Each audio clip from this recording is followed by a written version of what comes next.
আগামী 17 জুন ঈদুল আজহা উপলক্ষে বন্ধ থাকবে মেট্রো রেল চলাচল। ঈদের পরও মেট্রোতে বহন করা যাবে না কোরবানি পশুর চামড়া ও কাঁচা কিংবা রান্না করা মাংস। বৃহস্পতিবার দুপুরে সংবাদ সম্মেলন করে এই তথ্য জানান ডিএমটিসিএল এর ব্যবস্থাপনা পরিচালক MAN সিদ্দিক। ঈদুল আজহা উপলক্ষে কোরবানির পশুর চামড়া, তারপরে এটা কোরবানির ছোট পশুও হতে পারে, তার সাথে সাথে কাঁচা মাংস অথবা রান্না করা মাংস, এগুলি বহন করা যাবে না।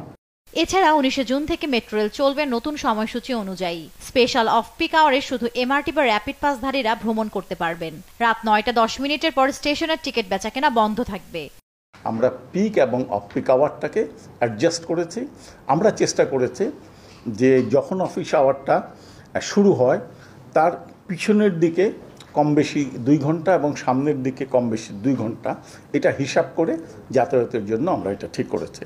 একই সঙ্গে শনিবার ব্যতীত সব সরকারি ছুটির দিনে মেট্রো রেল নতুন সময়সূচিতে চলাচল করবে। নতুন অর্থবছরের প্রথম দিন 1 জুলাই থেকে মেট্রো রেলের টিকিটে ভ্যাট যুক্ত হবে কিনা তা এখনো চূড়ান্ত হয়নি। ভ্যাট মওকুফের জন্য NBR বরাবর চিঠি দিয়েছে DMTCL কর্তৃপক্ষ। ভ্যাট মওকুফের জন্য আমরা DMTCL থেকে আমরা একটা লিখেছিলাম চিঠি।